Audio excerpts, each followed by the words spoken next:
Hello viewers, নিয়ে আসলাম নতুন করে একটা সানন তরকারি রান্নার রেসিপি। এটা হচ্ছে আমার বাড়িতে, মানে আমার হাজব্যান্ডের বাড়িতে আমি রান্না করেছি। সেই ভিডিওটা অনেক দিন হয়েছে, ছাড়া হয়নি। আর দেখতেই পাচ্ছেন সাজনাগুলো যখন প্রথম প্রথম উঠেছিল তখনকার রান্না। এটা হচ্ছে বড় একটা রুই মাছ ছিল। সো রুই মাছ দিয়ে হচ্ছে রান্নাটা, বাস 3 পিস তরকারি দিয়ে হচ্ছে মাছ দিয়ে রান্না করব, কারণ হচ্ছে আমরা মানুষই হচ্ছে 3 জন, আর অন্য অন্য তরকারি ছিল, যার জন্য হচ্ছে জাস্ট এভাবে হচ্ছে সাজনাটা রান্না করেছি।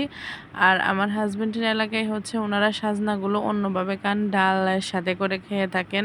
তারপর হচ্ছে আরও অন্য অন্য সিস্টেম আছে, ওই ওয়েতে মাছ রান্না করে এভাবে খায় না। তো আমার ভীষণ পছন্দ, সে সাথে আমি এভাবে রান্না করলে আমার হাজব্যান্ডেরও পছন্দ।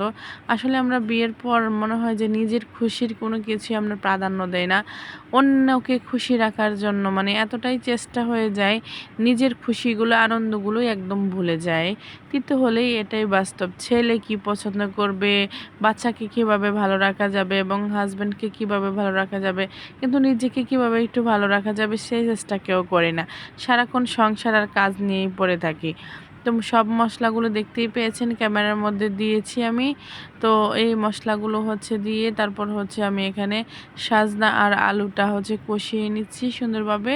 তো আমার মশলাগুলো দেওয়া একদম পারফেক্ট ছিল, যার জন্য হচ্ছে কালারটাও দেখবেন একটু রান্না করে নেওয়ার পর হচ্ছে জাল দেওয়ার পর হচ্ছে খুব সুন্দর একটা কালার আসছে, যে আমি কষিয়ে নিচ্ছি এখন।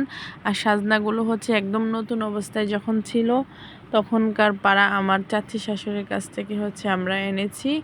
উনি এমনিতেও আমাদেরকে একটু দিয়ে থাকেন বা টাকা দিয়েও কিনে আনি। তারপরে ওনারা হচ্ছে তো আমাকে, মানে আমরা বাড়িতে গেলে এমনিতেও আমাদের সাথে বন্ডিং ভালো, আমার সাথে সবারই ভালো।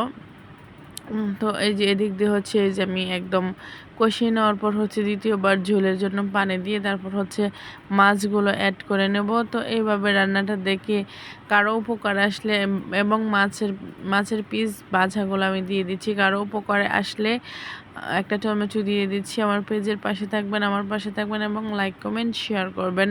তো এইভাবে করে হচ্ছে সাজনা রান্না করে খেলেও কিন্তু ঝোল অনেক ভালো লাগে, আমার কাছে তো স্পেশাল অনেক ভালো লাগে। তো সেই সাথে আমার বাড়িওয়ালা উনি অনেক পছন্দ করেন। লাস্ট হচ্ছে একটু ভাজা জিরে গুঁড়োটা আমি সবসময় ফাঁকি করে বয়মে রেখে দেই আমার রান্নার জন্য তাড়াতাড়ি যেতে হয়। তো এই যে দেখতে দেখতে চমৎকার এবং মজাদার সুস্বাদু রান্নাটি হয়ে গেছে। সবাই ভালো থাকবেন, আমার পক্ষ থেকে আসসালামু আলাইকুম সবাইকে ওয়া রাহমাতুল্লাহি ওয়া বারাকাতুহু।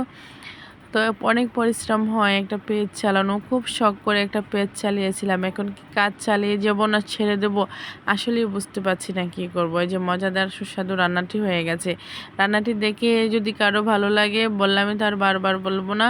তো এদিক দিয়ে হচ্ছে আমার খুব মজার, মানে লক্ষ্মী একটা মুরগি আছে, মাসে মাসে হচ্ছে ডিম পাড়ে এবং বাচ্চা নিয়ে ওঠে। তো বাড়িতে যাই দেখলাম এই যে লক্ষ্মীটায় যে ডিম পেড়ে ফেলছে অলরেডি 4টা, এটা আমার শাশুড়িকে দিয়ে আসছি। তো এই দিক দিয়ে আগে তো আপনারা ভিডিওতে দেখতে পেয়েছেন আমার ছাদ একদম সবুজ ছিল, এখন বাড়িতে থাকি না, ছাদে কোনো গাছও নেই। তো আজকের মতো এখানেই, সবাই ভালো থাকবেন, আল্লাহ হাফেজ।